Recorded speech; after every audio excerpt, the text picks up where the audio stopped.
Ya Arhamar Rahimin, irhamna.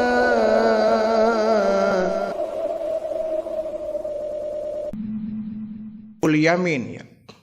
Beruntung kalau kemudian manusia diberikan anugerah oleh Allah sehingga dia bisa masuk ke dalam surga. Celaka seseorang kalau kemudian dosanya menyebabkan dia terseret ke dalam neraka. Karena neraka adalah seburuk-buruknya tempat, sehina-hinanya tempat, seangker-angkernya tempat. Tidak seorang pun di antara kita yang akan mampu menahan beban azab di neraka nanti. Jangankan kita, iblis pun yang memiliki kekuatan, dia nggak akan mampu untuk bisa bertahan diri ketika diazab di neraka oleh Allah Subhanahu wa taala. Sebab itu kita selalu memohon kepada Allah ya, setiap doa kita di ujungnya ada waqina adzabannar. Waqina adzabannar, waqina adzabannar. Ya Allah, hindarkan kami dari azab neraka. Walaupun barangkali amalan kita, ibadah kita nggak begitu layak kalau harus masuk ke surga, tapi kami pun nggak akan sanggup ya Allah kalau harus berdiam di neraka-Mu yang penuh dengan azab. Jadi neraka adalah tempat di akhirat nanti yang Allah sediakan khusus bagi dua kelompok ya orang. Pertama kelompok orang-orang kafir dan musyrikin, dan yang ketiga kelompok orang-orang yang selalu melakukan sebuah dosa. Kelompok orang kafir, kelompok orang musyrik, dan kelompok orang yang melakukan dosa-dosa ketika hidup di dunia ini. Dalam Al-Quran selalu digambarkan dengan istilah narun ya, neraka ini. Narun ini maknanya adalah api. Karena memang neraka adalah tempat yang di dalamnya penuh dengan api-api yang bergejolak, yang siap membakar dan menghancur luluhkan semua isi penghuninya. Di neraka itu kan tidak ada istirahat. Orang diazab di sana itu nggak mengenal istirahat. Nggak ada jam-jam istirahat misalkan.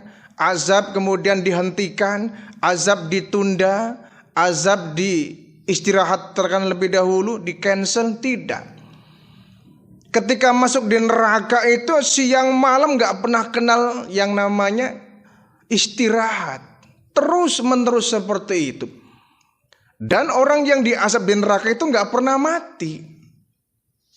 Kalau kemudian diazab dia mati masih mending. Ini diazab, disiksa, hancur badannya, tapi nggak pernah merasakan mati. Bahkan mereka ada yang minta segera untuk dimatikan saja. Ya kalau mati berarti masih ada cutnya, masih ada berhentinya. Hancur badannya dibulatkan kembali, diutuhkan kembali, diazab lagi, hancur luluh badannya, dibulatkan kembali. Itulah yang namanya azab neraka. Kita bermohon kepada Allah jangan sampai kita masuk ke dalam neraka. Baru masuk saja itu penjaga pintunya, jadi ada malaikat ya, yang oleh Allah ditugaskan untuk menjaga pintu neraka, namanya malaikat Malik. Nah, malaikat Malik hanya menjaga di pintu depan saja, ya, security barangkali. Tapi securitynya Allah luar biasa galaknya. Ya. Bahkan dikisahkan malaikat Malik ini malaikat yang seumur hidup nggak pernah senyum, baru sekalinya senyum. Seumur hidup baru sekali. Kapan itu? Ketika Isra Mi'raj, Nabi diizinkan oleh Allah masuk ke neraka, berjumpa dengan baginda Nabi, baru kali itu tumben malaikat Malik senyum. Kenapa? Ada baginda Nabi lewat, baginda Rasul lewat, malaikat Malik baru senyum. Setelah itu seumur hidup itu nggak pernah senyum, mukanya angker, mukanya seram itu. Karena apa? Yang dihadapi orang-orang durjana, orang-orang durhaka. Beda dengan malaikat Ridwan ya. Dia sebagai penerima tamu orang-orang baik-baik, orang yang beriman, hamba-hamba Allah. ramah malaikat Ridwan. Ketika ada orang masuk, disambut dengan ramah. Salamun alaikum tibtum fadkhuluha khalidin. Selamat untuk kalian semua. Allah telah meridhoi kalian masuk ke dalam surga. Persilakan tuan-tuan untuk masuk ke dalam surga. Penuh dengan keramahan senyum. Malaikat Ridwan yang disambut orang baik-baik, hamba-hamba Allah yang bertakwa, hamba Allah yang saleh.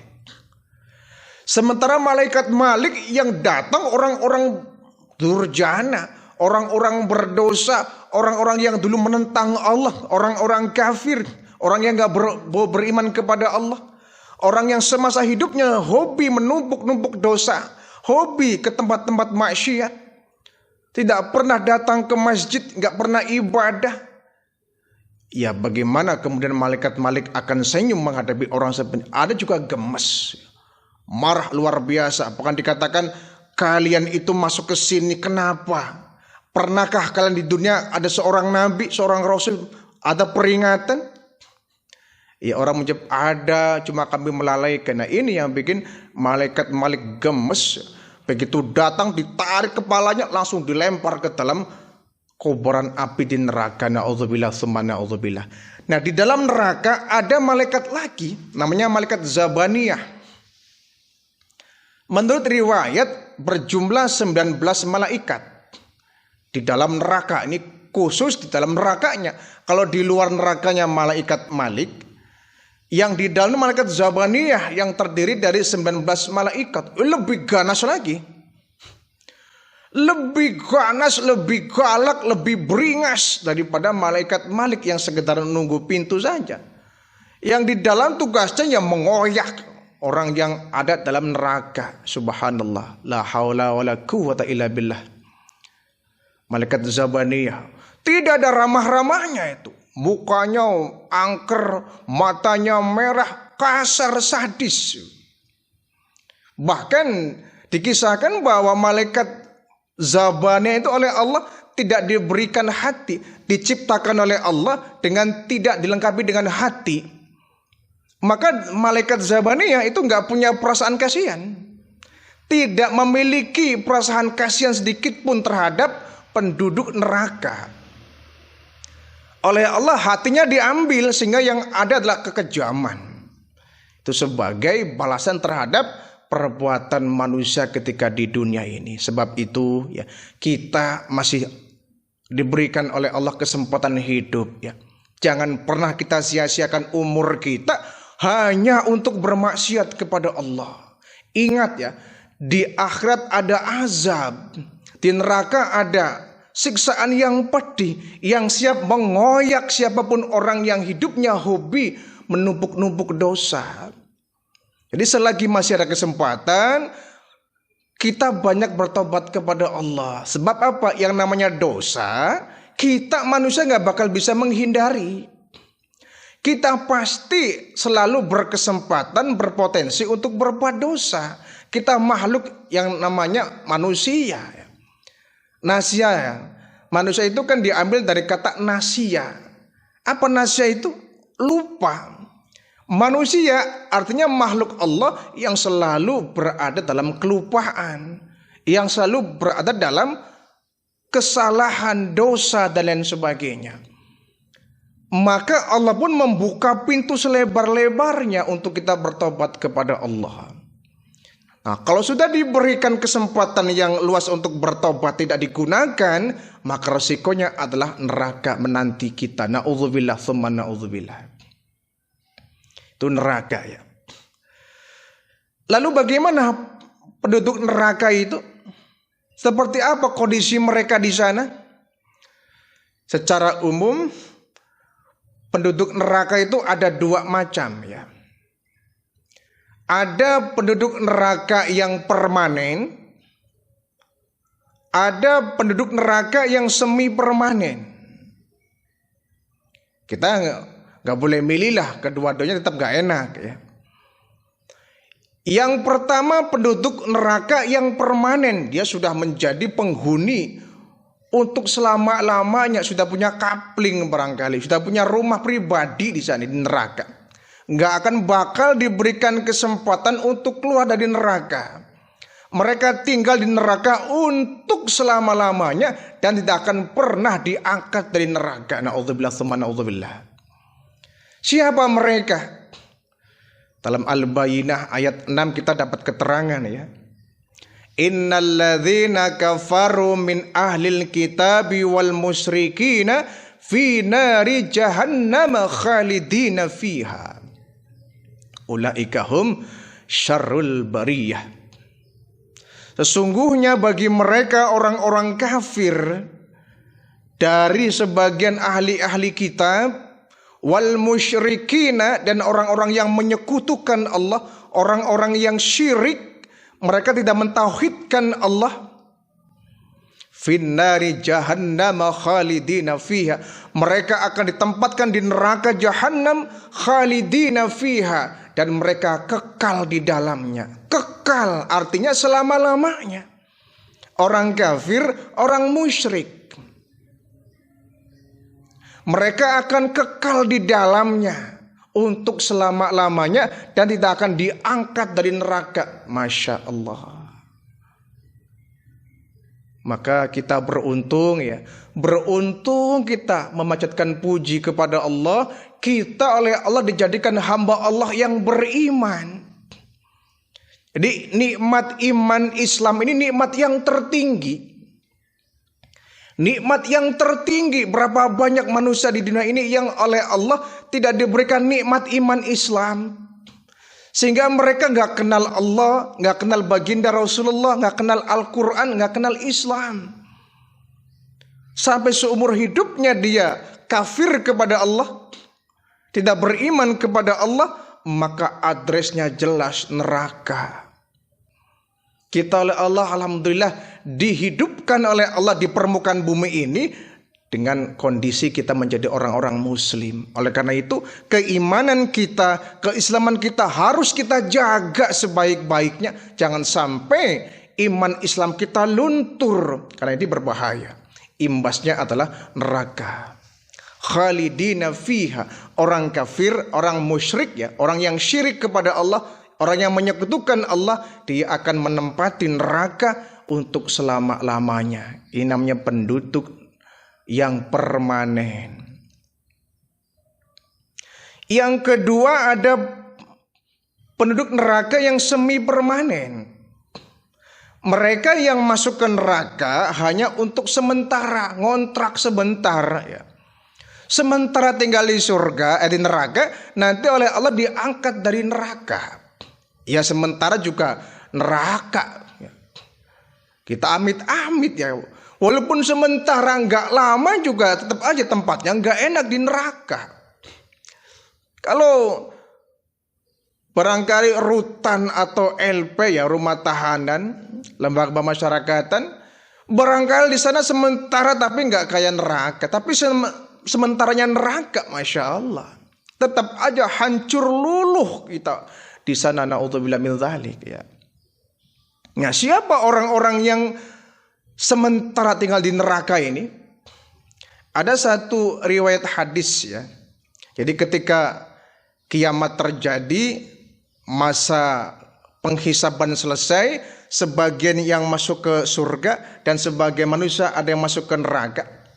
Kemudian Allah berfirman kepada malaikat Ridwan, wahai Ridwan, apakah hamba-hambaku yang soleh, orang yang beriman sudah kau masukkan semua ke dalam surga? Sudah ya Allah. Bagus. Dan kau Malik, apakah manusia yang durjana, yang durhaka, ahli pembuat dosa, suka maksiat, orang-orang yang kafir, sudah kau masukkan neraka semua? Sudah ya Allah. Nah sekarang kau Malik, kau masuk ke dalam neraka. Saya Allah, iya kau masuk ke neraka. Mau ngapain ya Allah? Kau masuk ke neraka, kau cari di neraka orang-orang yang ada imannya, kau ambil. Yang ada imannya kau ambil, kau angkat ke atas, kau bawa ke surga. Baik ya Allah, malaikat Malik turun ke bawah, mencari di dasar neraka ya.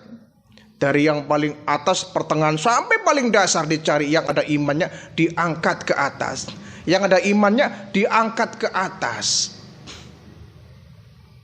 Sampai di atas kemudian oleh Allah dimandikan di Nahrul Hayat, ya, sungai kehidupan, yang semula hancur badannya, gosong mukanya, kembali cakep, kembali cantik. Nah, kalau sudah cantik, sudah cakep, sudah nggak ada bekas azabnya, kemudian mereka diperintahkan untuk masuk ke dalam surganya Allah. Nah, sampai di surga, mereka kemudian cerita dengan teman-temannya, ya, seperti yang dikisahkan dalam surat Al-Muddathir ayat 42, ya, 42-43. Orang yang baru datang dari neraka, yang baru datang ke surga itu ditanya, "Masalakakum fis saqar?" Ente kenapa baru datang, dari mana ente? Kita semua sudah lama di surga ini, kok kamu baru datang, dari mana? Kenapa kau mampir ke neraka Sakor? Kenapa kau sempat-sempatnya tinggal di neraka? Kenapa? Untung kau sekarang masuk surga. Kenapa kau sampai sementara tinggal di neraka, nggak langsung ke sini? Kenapa? Mereka menjawab, "Lam nakum minal musallin." Iya, gara-gara dulu saya waktu di dunia suka ninggalin sholat, nggak pernah sholat saya. Oh itu, iya. Selama di dunia saya nggak pernah sholat, tapi saya beriman kepada Allah, beriman kepada baginda Rasulullah. Saya beriman kepada Allah, cuma saya nggak pernah sholat, nggak pernah memberikan makan kepada fakir miskin. Seumur hidup saya berbuat dosa saja. Hanya saja kalau masalah iman, saya beriman kepada Allah Subhanahu wa Ta'ala. Saya beriman kepada Allah sebagai Tuhan saya. Ini barangkali modal utama saya yang sangat minim. Hanya dengan iman inilah Allah menyelamatkan saya dari azab neraka. Jadi ini orang-orang yang tinggal di neraka untuk sementara waktu. Ya, sekali lagi, biarpun sementara juga tempatnya neraka. Kita berlindung kepada Allah, jangan sampai kita pernah mencicipilah tinggal di neraka walaupun untuk sementara. Na'udzubillah, tsumma na'udzubillah. Lalu bagaimana orang di neraka itu? Ya, orang-orang di neraka itu, para penduduk neraka itu, mereka juga dapat jatah makanan, mereka juga jatah minuman dapat, mereka juga mendapatkan baju, ya. Layaknya mereka hidup di dunia ini, mereka makan, minum, dan mendapatkan pakaian. Tapi yang dimakan, yang diminum, baju yang dipakai tidak seperti di dunia. Di dunia ini kita bisa mendapatkan makanan seenak apapun bisa, minuman selezat apapun bisa, pakaian sebagus apapun bisa di dunia. Makanan, minuman di neraka jauh berbeda dengan kita waktu di dunia. Apa makanannya? Kita bisa lihat dalam surat As-Saffat ayat 64-65, ya. Di neraka itu ada satu pohon, namanya pohon zakum, ya. Di neraka juga ada pohon, ada tanaman, ya. Ada satu pohon namanya pohon zakum. Jadi pohon zakum ini pohon yang banyak terdapat di neraka. Jadi akarnya itu muncul dari dasar neraka. Akarnya, batangnya muncul, tumbuh dari dasar neraka. Dan itu pohon itu berbuah juga, pohon zakum ini. Ya, As-Saffat 64-65 mengenakan bahwa innaha sajaratun takhruju fi aslil jahim. Sesungguhnya yang namanya pohon zakum ini pohon yang tumbuh dari dasar neraka. Tal'uha ka'annahu ru'usus syayatin. Buah dari pohon zakum ini adalah buah yang mirip kepala setan. La haula wala quwwata billah. Ini menyeramkan sekali, ya. Pohonnya tumbuh dari dasar neraka. Kemudian buah dari pohon zakum ini persis seperti kepala setan. Ka'annahum ru'usus syayatin, seperti kepala-kepala setan. Ini makanan yang akan dimakan oleh para penduduk neraka.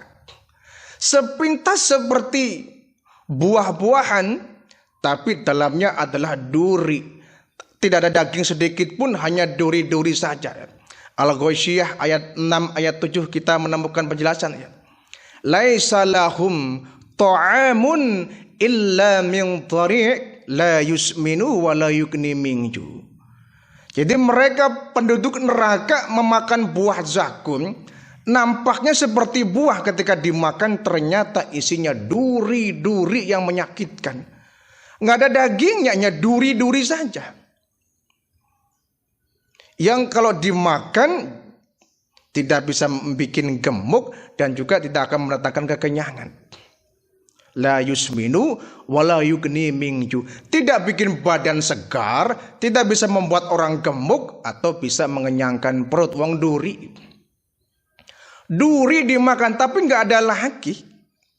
Karena mereka saking laparnya ya, di dalam neraka itu, ya duri pun dimakan. Subhanallah, kita kadang sering, ya Allah Gusti ya.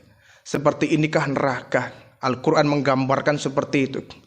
Duri-duri jadi keroyokan mereka, beramai-ramai mereka makan pohon zakum, buah zakum ini. Karena nggak ada lagi. Nggak ada lagi makanan yang lezat di sana. Setelah itu mereka juga dapat minuman. Tapi minumannya, subhanallah ya, jus kah? Ya bukan ya. Kopi, teh manis, boro-boro ya. Mereka akan diberikan minuman ya, dari air yang sangat panas ya. Al-Quran Al-Waqiah ayat 54-56 kita dapat melihat di sana. Fasyaribuna alaihi minal hamim. Mereka diberikan minuman yang terbikin dari air yang panas mendidih. Dikasih makanan dari duri, minumnya dari air mendidih yang sangat panas luar biasa. Bahkan di sebagian ayat dikatakan bahwa minuman itu menyerupai darah dan nanah. Subhanallah. Sudah menjijikan, bau amis menyerupai darah dan nanah. Itu minuman yang akan dilahap oleh penduduk neraka di sana. Jadi minum makanannya duri, minumnya nanah, air yang begitu panas luar biasa. Tapi karena mereka haus dan lapar, itulah yang mereka nikmati. Sekali minum mudah mereka kelabakan air panas. Jadi jangan harap di sana kita akan mendapatkan kesenangan. Makanya orang terlalu sombong kalau ada yang bilang bahwa saya mah nggak apa-apa masuk ke neraka, nggak apa-apa saya masuk ke neraka. Mereka bilang bahwa neraka itu tempat yang barangkali nggak terbayang bahwa dalamnya pun dengan azab. Nggak apa-apa saya masuk neraka, ada teman-teman saya di sana akan reuni. Ini pola pikir yang sangat menyesatkan ya. Tidak ada seorang pun manusia, jangankan manusia, iblis sendiri nggak akan tahan mendapatkan siksaan dari Allah di neraka itu. Lalu mereka di neraka juga mendapatkan baju ya, baju seragam harian, dapat baju. Tapi bajunya yang dipakai bukan yang dia pakai seperti di dunia ini, terbuat dari wool dengan berbagai macam model ya, dengan berbagai macam corak dan variasi. Baju di neraka subhanallah mengerikan. Al-Hajj ayat 19 ayat 22 kita menemukan di sana, falladzina kafaru qutti'at lahum thiyabum minnar. Sesungguhnya bagi mereka orang-orang kafir di neraka, mereka akan diberikan baju yang terbikin dari api neraka. Subhanallah. Diberikan baju bukan dari sutra, bukan dari wol, tapi terbikin dari api neraka. Kayak apa baju itu? Terbikin dari api neraka itu. Baju yang meliputi tubuh-tubuh mereka itu terbikin dari api neraka. Yusabu min fawqi ru'usihimul hamim. Lalu kepala mereka diguyur dengan air yang panas mendidih. Udah diberikan baju dari api neraka, kepala mereka diguyur menggunakan air yang sangat panas mendidih. Yusharu bihi ma fi butunihim wal julud. Yang akibat siraman dari air itu, kepala mereka disiram, hancur luluh perut dan kulit mereka. La haula wala quwwata illa billah. Naudzubillah summa naudzubillah. Yang disiram kepala yang hancur adalah perutnya. Kulitnya hancur luluh dengan satu kali siram air panas itu. Ini kan mengerikan. Walahum maqami'um min hadid. Enggak sampai di situ, mereka dicambuk dengan cambuk-cambuk yang terbikin dari api neraka. Kullama aradu ayahruju minha min ghamin u'idu fiha wa dzukul adzabal hari, kata Allah. Setiap kali mereka diazab, mereka berusaha untuk merambat, untuk melarikan diri dari neraka. Saking gak tahannya azab neraka sampai mereka berusaha untuk kabur, cara kita ya. Mereka ingin kabur, mereka ingin melarikan diri, merambat agar bisa keluar dari neraka.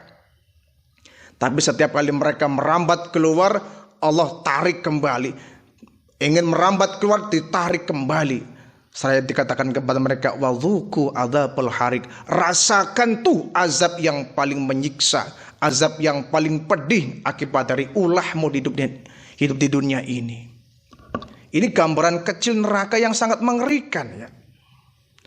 Jadi tidak ada seorang pun di neraka yang mendapatkan fasilitas enak. Beda orang-orang yang di surga ya, di surgaman. Ini balasan untuk orang-orang yang soleh, orang-orang yang baik-baik, orang yang beriman, orang yang bertakwa. Di surga penuh dengan kenikmatan. Dikasih pakaian dari sutra, ya, diberikan rumah istana yang megah, penuh dengan taman-taman yang begitu ranum dan indah, gemercik air yang sangat elok, ya, kupu-kupu yang berterbangan kian kemari, burung-burung yang berterbangan. Bahkan di surga banyak pohon-pohon ya. Di surga itu seluruh buah-buahan yang ada di dunia ini dan yang tidak pernah ada di dunia ini semuanya ada di surga. Beda dengan di neraka pohon zakum. Di surga enggak ada pohon zakum. Di surga itu semua buah-buahan yang ada di dunia ini dan yang enggak pernah ada sekarang ada di surga itu. Pisang ada, mangga ada, anggur ada, salak ada, nanas ada, semangka ada, ketimun ada, ya, pohon pir ada, rambutan ada, semua komplit ada di sana. Bahkan mungkin buah yang nggak pernah kita jumpai di dunia di surga mah ada. Rasanya beda dengan buah-buahan yang ada di dunia ini ya. Semanis-manisnya buah yang ada di dunia ini, wah belum ada apa-apa yang dibanding nikmat dan lezatnya buah-buahan yang ada di surga. Sekali petik langsung tumbuh lagi. Beda dengan di dunia ini kalau kita metik buah, ya, buah jambu misalkan kita petik, kapan keluarnya? Tahun depan lagi. Tapi buah yang di surga kalau kita petik langsung keluar kembali. Kita petik keluar gantinya yang baru. Itu surga penuh kenikmatan. Neraka beda lagi. Di sana mereka menjerit, meraung, menangis, ya, menghibah, minta tolong kepada Allah, minta maaf kepada Allah. Ya Allah, berikan kami kesempatan ya Allah untuk bisa hidup kembali di dunia. Kami janji ya Allah, kalau Engkau mengembalikan kami di dunia, kami akan menjadi orang-orang yang soleh. Ini ucapan-ucapan para penghuni neraka yang diterangkan dalam Al-Quran ya. Mereka minta dikembalikan dalam bentuk semula ketika di dunia agar bisa beramal soleh. Tapi tidak mungkin ya. Nggak mungkin, kenapa? Dunia sudah Allah lenyapkan. Ketika orang sudah masuk surga, masuk neraka, dunia, bumi sudah Allah lenyapkan gitu. Tidak lagi ada alam selain alam akhirat ya. Tidak ada alam selain alam neraka dan surga. Dunia sudah lenyap. Ya. Maka oleh karena itu kita semasa hidup di dunia ini Allah berikan kesempatan yang sebaik-baiknya. Bahkan baginda Rasul ketika Isra Mi'raj, beliau oleh Allah diperlihatkan cuplikan kecilnya saja ya. Nabi diperlihatkan alam neraka. Di neraka Nabi melihat azab yang begitu mengerikan. Tidak ada azab yang ringan. Ada sih azab yang ringan ya. Jadi seringan-ringannya azab di neraka itu, dalam hadis itu ada, paling ringannya azab di neraka itu ada orang yang berdiri di atas kerikil, tapi kerikilnya kerikil yang panas ya. Dia menginjak kerikil yang panas, saking panasnya sampai otaknya meleleh, mendidih persis seperti lilin kena api. Itu azab yang paling ringan itu. Dia berdiri di atas kerikil yang panas Dari saking panasnya sampai otaknya, kepalanya meleleh mendidih. Itu azab yang paling ringan. Oh, kita kadang-kadang di dunia ini Masya Allah sedang jalan, nginjak duri aja kita pedihnya luar biasa. Kita jalan kesandung sampai berdarah, pedihnya luar biasa. Kita jalan gak pakai alas kaki, gak nyadar nginjak putung rokok yang masih ada apinya, lompat kita. Sakit panas itu. Ini Masya Allah ya. Kepalanya mendidih, meleleh akibat dia berdiri di atas kerikil yang panas. Di dalam neraka Nabi melihat ada orang ya, yang kemudian kepalanya dilempari batu. Ada orang dilempari batu, kepalanya hancur luluh, kepalanya dibulatkan kembali, dilempar lagi, hancur kepalanya, hancur luluh, isi otaknya dibulatkan kembali. Terus menerus seperti itu. Nabi bertanya kepada malaikat Jibril, wahai Jibril, itu orang kenapa? Kepalanya kok dilempari batu, sekali lempar hancur itu kepala. Kenapa itu Jibril? Nah itu Muhammad. Itu contoh manusia yang waktu di dunia gak pernah sujud. Orang yang berat kepalanya kalau harus sujud itu. Orang yang paling sombong itu kalau sudah dia sombong di hadapan Allah, artinya dia gak mau sujud. Kepalanya langsung dilempari oleh Allah menggunakan batu neraka sampai hancur berantakan isi otaknya. Ada lagi Nabi melihat di neraka orang ya sedang dikeroyok ular-ular kalajengking kelabang yang menggeragoti mukanya, menggeragoti tubuhnya. Ada pula ada orang di neraka itu yang kukunya panjang, terbikin dari tembaga, panjang sangat itu kukunya. Dia cakar-cakar mukanya sendiri, mencakar-cakar mukanya sendiri.